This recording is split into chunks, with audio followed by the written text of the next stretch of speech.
If you just found us, welcome. And if you're a regular, welcome back. This is where I interview some fascinating people, mavericks in their own right. All walks of life, from knowns to unknowns. We're unedited, authentic, like coffee with a friend. Stories you can trust, always infused with humor. We're taped here in my Fairfield studios, also my Sheffield studios, on Zoom. Thanks for listening and sharing. To find out more about my creative services, go to denisegrigley.com. But hey, do it after the show, because we've got a maverick in the house today. That's right, my friends. This lady is so inspiring. Not only is she an award-winning essay writer, a publicist, and a stand-up comedian, she's debuting a new book.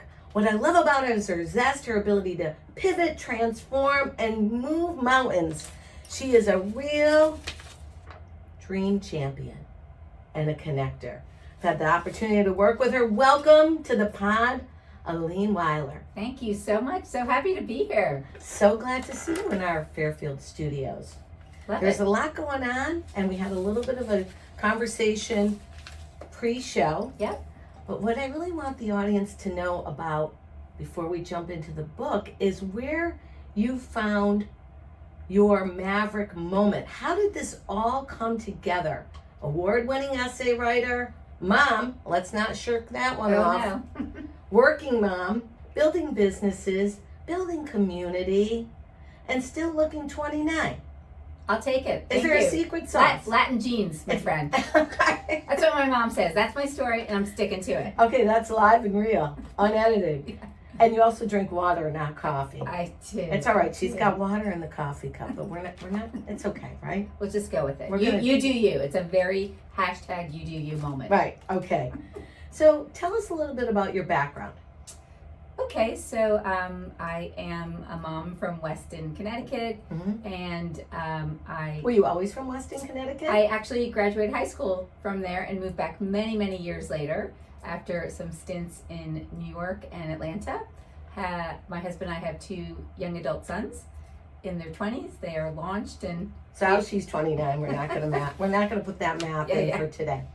So you're a local. Yeah, I'm sort of a returnee, I like to say. Not an attorney, but a returnee. A returnee. Although you could be an attorney, perhaps. I'm a daughter of an attorney. Oh, daughter, but see, it's points for osmosis, right?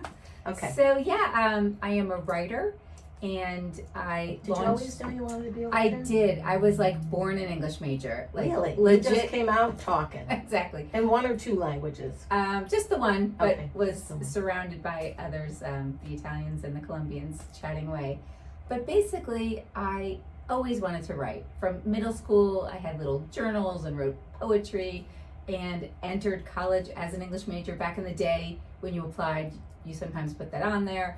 And I just always had a love for language. My mom is a writer. I have a brother who's a writer. Was writing like a thing in your house? Did they talk about writing? Not really. To be honest, I was more of a theater kid. My mother ran a drama school out of our home.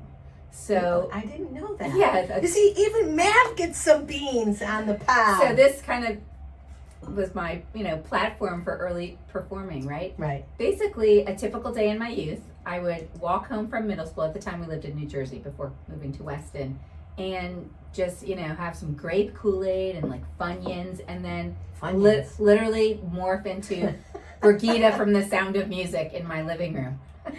Isn't that amazing? And so did your mom ever tell you how she got into that? She was a drama major and went to grad school for drama and speech. So she was actually a speech therapist and did the drama gig on the side. My late father was a lawyer, so we're a verbal brood.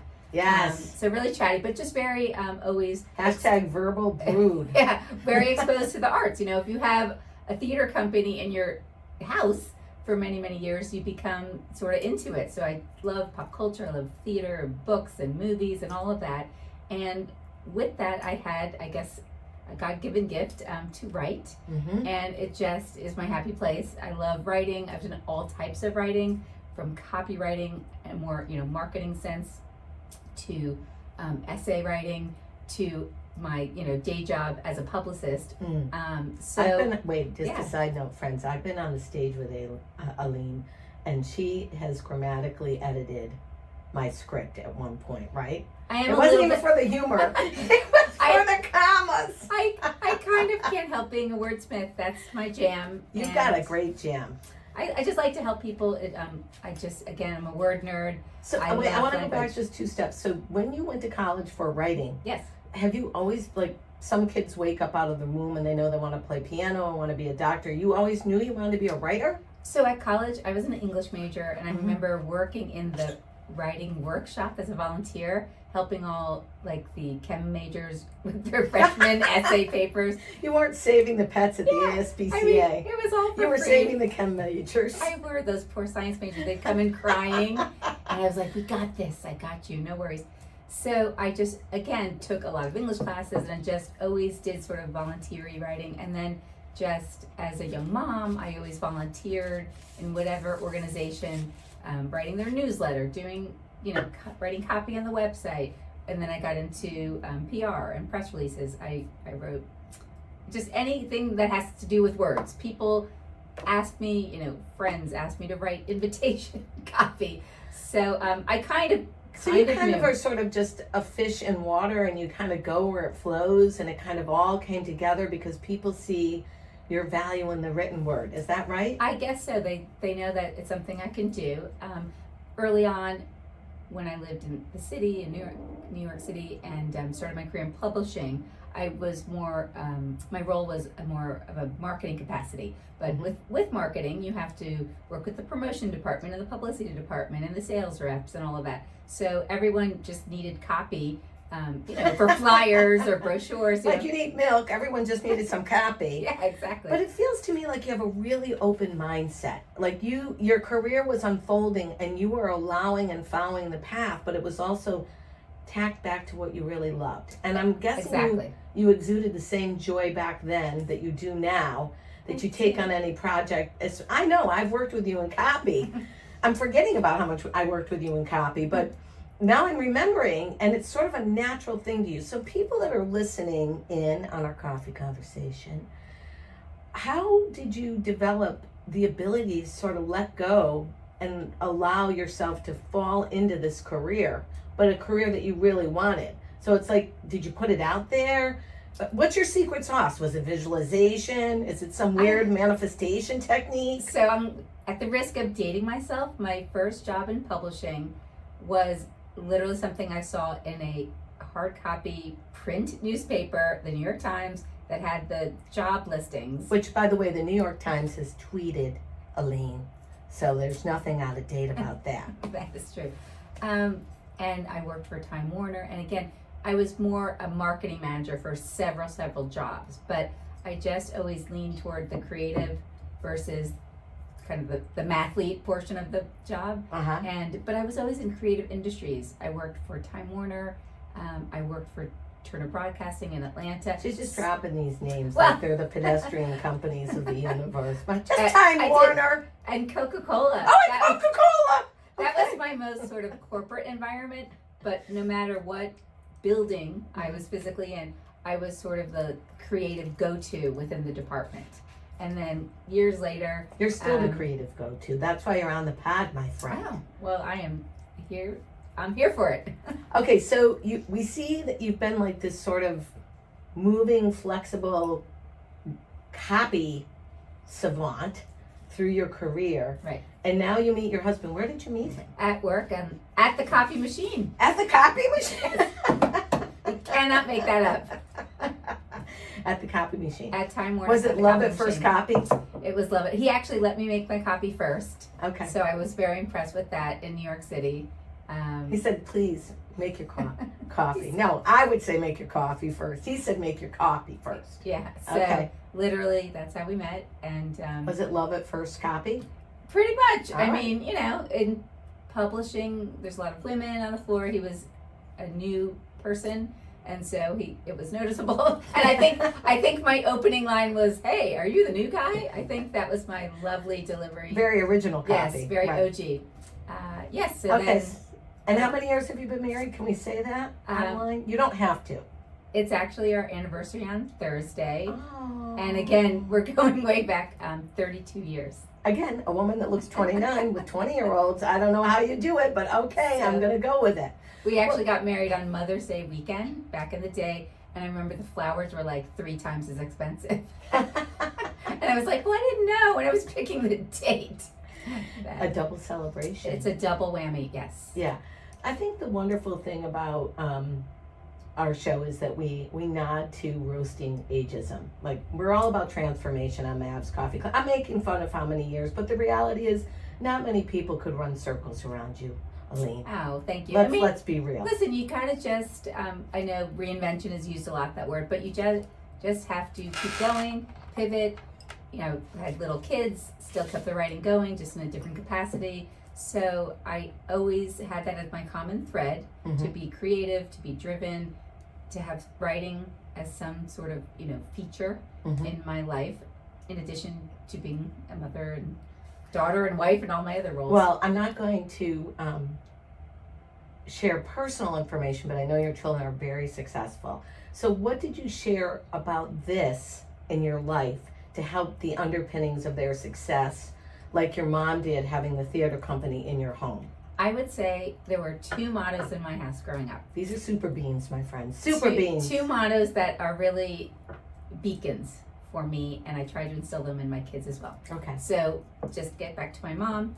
Her big phrase that she always said is, again, it might be out there already, but happiness is an inside job.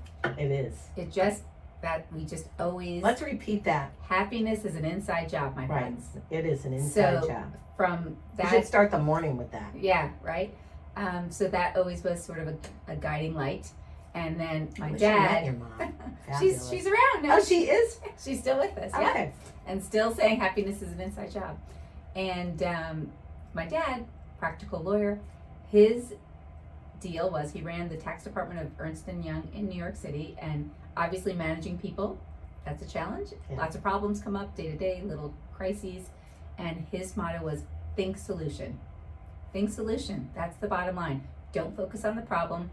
I mean, maybe for 5 minutes, obviously. You could, and then you got to pivot and reframe the circumstances and think solution, because you're not going to get anywhere if you wallow in the chaos. I think I love your parents as much as I love you. Okay. All right, inside job. Happiness is an inside job, and think solution is the outside part, right? Yeah, and so when... That's really balanced. Yeah, when raising my kids, obviously, if they had some, big disappointment, I'm not going to say, think solution, in 2 seconds.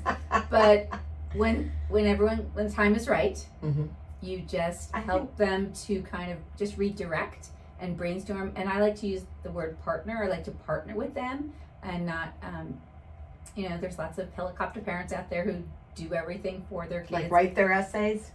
Well, an outside person helped out, but I was allowed to proofread, Okay.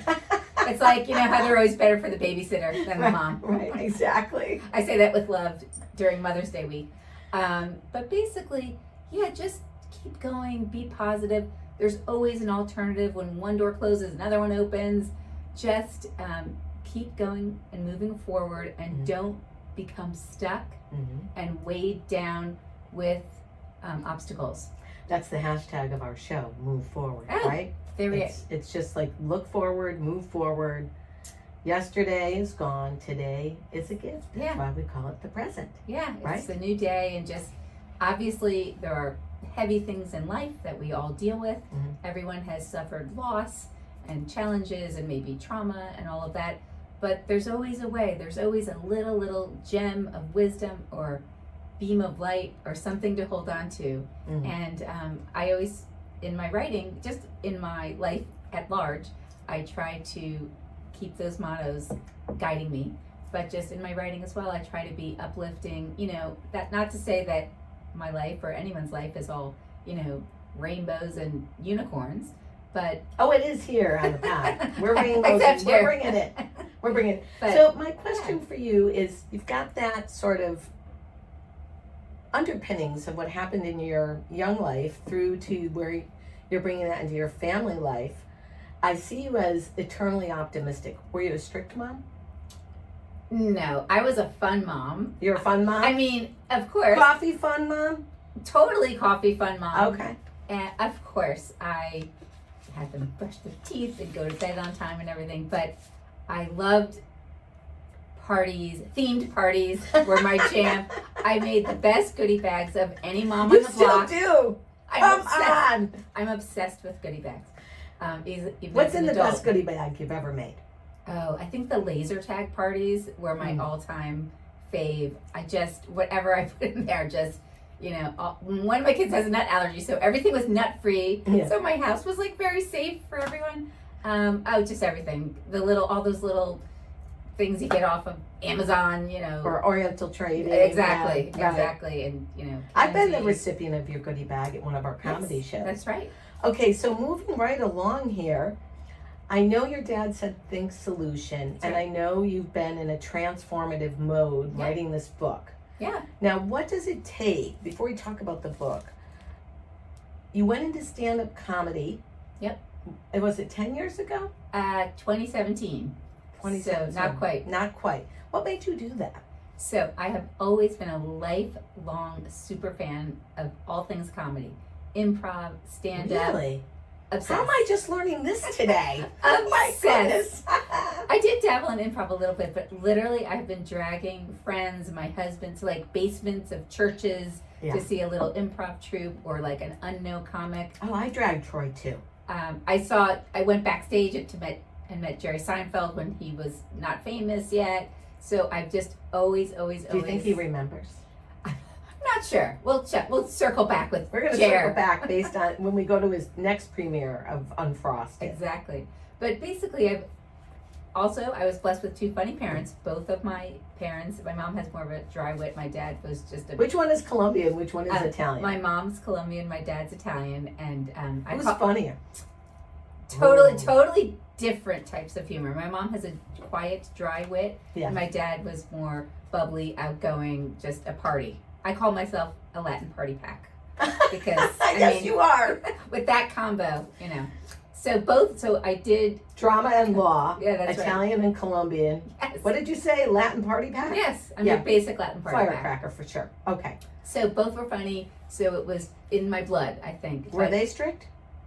No, my dad was like I won't say workaholic, but a well-intentioned workaholic. Right. He went to law school for 6 years when they had 4 kids in 5 years. So it was that very, kind of up and coming, work hard and all that. And my mom was the artsy one. So we did have this sort of very creative, I wouldn't say free range, but it was a different time, childhood. And she's a mush, and we just all were very close and creative. Everyone in my family has some sort of, my brother writes, I have 2 sisters. One is a great dancer, the other one sings very well. So we all just... So less constricting, more creative would be That's the right. style of Exactly. management. I love it. So now you're in comedy. Yeah. Why? So this Other than this just is loving how, it. This is how it happened. So we met through a group, Christine O'Leary at Richfield Playhouse. I was That's at a a serious show. plug for Christine O'Leary because we love her. Absolutely. I was at a show and I was watching a stand-up show and she was the host and came out and said, everyone in the audience who's taken my class, stand up. And I've never seen, it was like 100 people stood up. Wow. And it was a packed, I forget, it was a 500 seat house, I'm not sure. Standing ovation for Christine. All of these O'Leary. people stood up and she said, I have a class, there's a couple more spots. And I remember literally like signing up in my head. Like, I could do that. I want to do that. Look at these fun people. Everyone is really into it. Yeah. What fun. And, my kids were older at that point and a little older, whatever, middle school, high school, whatever. And I just thought I could do that. And that Monday, I think it was like a Saturday or Sunday, I wrote her an email. I called the Playhouse and they said the class was full. I had the same circumstance. And then I legit wrote an email, like pitching myself to Christine. We'll laugh now. I'll have to laugh with her about it. And I think my first sentence was, and this is true. I love you. Hi, Christine. I was voted coolest and funniest in high school. I heard your class was full, but if you could have, open up one more spot, here are some links to some humor essays that I've written. thanks for your consideration. And she wrote back, the class only fit 15. And she said, welcome number 16. Wow. So, and that started it all. And I just, what it's like being in that part of community, that type of community. It's wonderful. I just, again. And it's nerve-wracking. Yeah, but I thrive on that kind of excitement. Yeah, and just, me it's, too. Writing creative sets and practicing and memorizing and meeting all these fun creative people. Pure adrenaline. And Pure then adrenaline. 6 cups of coffee later, man, you're on rocket fuel. So, and that whole, Mm-hmm. the high you get from just, the laughter and all of that. So, the first time you did it, did you decide you wanted to stick with it? Yeah, I mean, it was a great experience. I met so many fun people. I couldn't believe, at that time, a lot of shows now are half remote and half live. But it was a packed house. I think we had like 250 people. Mm-hmm. And again, I'd been in plays all my life. I was a theater kid and I'm a publicist, so I'm not shy. But still, you're kidding. I know. Newsflash. Newsflash. That's a real bean. She's not shy. Kind of like math. But still, it's not an ensemble like an improv troupe. You are out there alone. Mm-hmm. Hoping it's a bunch of neutral people are going to laugh. And it's always been a good experience. Of course, everyone will have a night that's not as uproarious as another, but uproarious. You see what I mean, my friends? She comes with these words, and then she redlines your paper. But it really, and I love that we help our little tip where if you give some fellow comedian a joke or tweak a joke for them and they get a laugh, they give you $1 and the name of the joke. I love that. So yeah, it just provided a whole other community and outlet for me. It's like we have to have dollars in our pockets like strippers. Just make it rain. So I just kept going with that and then kept my other writing gigs on the side and just balanced it all because all of them give me joy. Now, let's talk about your book. Yeah. Fun. 42 essays. Yeah. For Gen Xers. As in exercisers or what? Generation X. I know, I'm teasing. So is there a significant value behind 42 or is that just what happened? Just what happened. So the book is called Fun, Essays on a Life Embraced. I picked the title Fun. I just wanted it to capture the flavor of the book and sort of my personality. And I had gotten many essays published along the way. I mean, but we're talking famous published. I'm just going to read a few. A 9-time Connecticut Press Club Award winner. Yep. Your stuff has been in Brainchild Magazine, Grown and Flown, Irma Bombeck's Writer's Workshop. I mean, just really solid essays and award-winning writing. Thank you. Yes, So is this what's in the book? So, or is this all fresh material? So this is how it went down. I had some essays that were published a while back, some that had won awards, and I didn't want them to be throwaways just because they had been out there, because obviously an essay can always find a new audience. Like a poem. That's right. So I zhuzhed them, I edited them. Is zhuzh a technical term? I think it's a hashtag. Okay, hashtag zhuzh it. Yeah.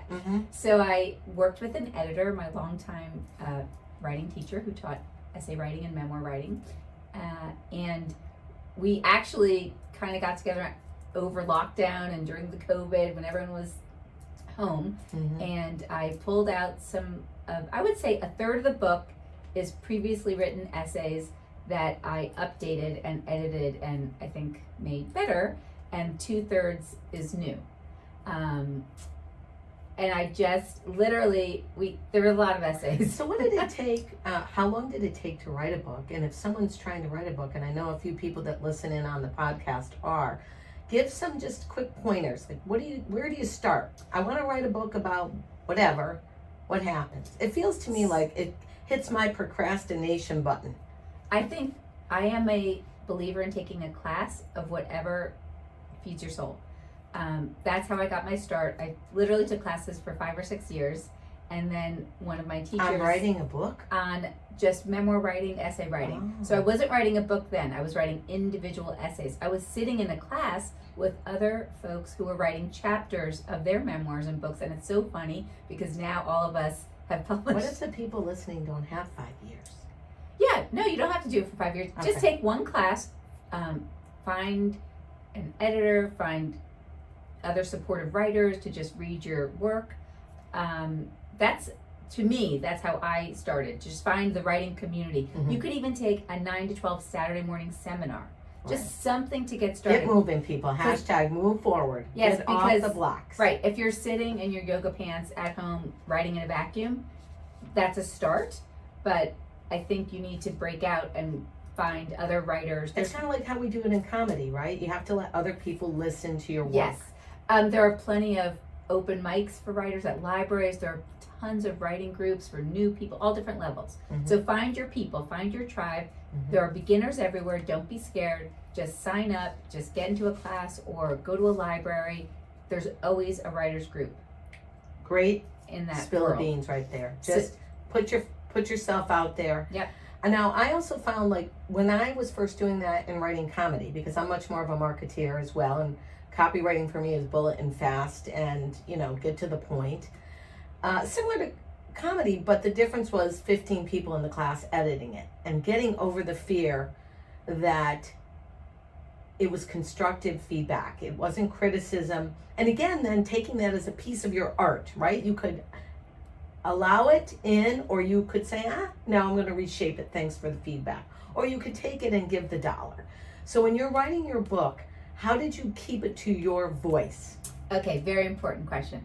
Glad I asked for those today. Yes, before I published the book, mm-hmm. I again was submitting individual essays to individual editors at all different publications, print and online. So all kinds of people. All kinds of people. Mm-hmm. And some would keep it exactly as it was. Mm-hmm. Others would just slash it to the point where it no longer was my voice. From changing the title to making it very journalistic. I have a very kind of loose writing style. I might have one sentence that says "ugh," period. But so me too. I used to take it so personally and get so upset, but it really wasn't my voice anymore. It wasn't my story. It was just kind of this chopped up, right, whatever, journalistic piece. Anyway, did you tell them no? Well, this is the thing. If you either want the byline, you can say no, mm-hmm. or you get published, and it's a little bit different version of your essay. Mm-hmm. So early on, I took the byline, mm-hmm. but then you sort of get wiser and know where to send it and where not to send it.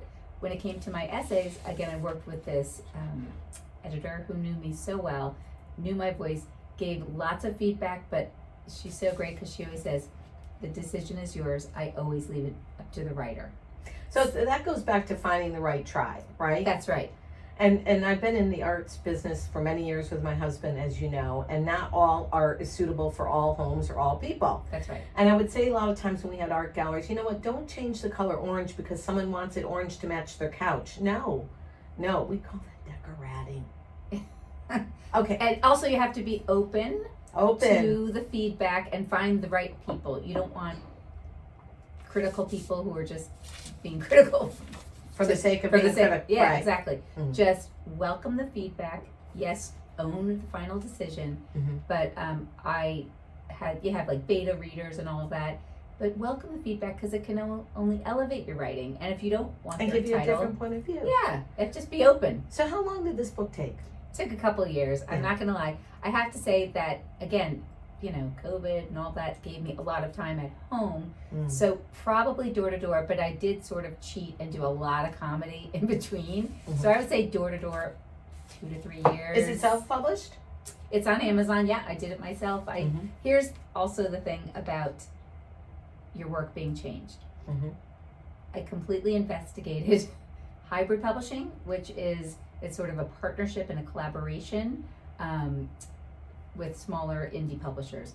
Then, of course, to get an agent and send it out to New York City to all the publishing houses, that's a little bit more of a challenge if you're sort of unknown, and essay collections are unique. Right. They're not like banging down the door for it. Although they've become more popular. There are people like Zibby Owens who does a podcast in the city. I don't know if you know her. She's like the book influencer. And she put out a few anthologies. So in writing circles, people welcome collections, but it's not like New York Times bestseller. So I just figured by the time I finally got an agent and sent a million pitch letters, there's always time for that book number 2, right? And then the indie publisher, you do lose a lot of control, and not to be a control freak, but then again, No, go ahead and be a control freak. Okay, Go so for I the will. coffee. So I just really, my editor said this to me. Yes. What is your goal? And I said, to share my stories. And my editor said, don't have 8,000 coffees in the basement unless you're really ready for that. Oh, great. But she said, share your stories, and I want them to be my stories. And I just want people to enjoy them and connect. One book blogger reviewed the book and said it was like a variety show, kind of something for everyone, because they jump around the essays. It's childhood, it's adulthood, it's college, it's a lot of pop culture, a lot of sort of mentions of things that are timestamps. So I'm talking about my hair in the 80s or something like that. I love big hair. Big hair takes You'll you there. love- I love the big hair. Now, where can we find this self-published fabulous book, Fun? It is on Amazon. Amazon? Yeah, Fun, Essays on a Life Embraced by And Aline Weiller. Aline Weiller, and you can find her on all socials. Let's see, we have her on Facebook, TikTok, and we're going to put up her YouTube channel in the show notes. But before I let you go, let's spill the final bean. What's the thing you're most proud of? What's the biggest thing you want people to know that they can do that you did too? I would say, first of all, it's never too late. Never too late. I would, just midlife, go for it, find joy, write that book, get on the stage, just run your own business, do something that is a passion project, and don't doubt yourself. Just get out there and do it. Doesn't matter how old you are, doesn't matter, what obstacles you face, you can do it. Just get out there and find some joy. Did you hear it here on Mav's Coffee Clarity with Denise? Aline Weiller? My gosh, we've heard it all. Happiness is an inside job. Think solution, and just get out there and do it, my friends. Peace out. We have spilled the beans, and Mav's got to get back to work. Thank you, my friends. Find us wherever you listen to your favorite podcast and share.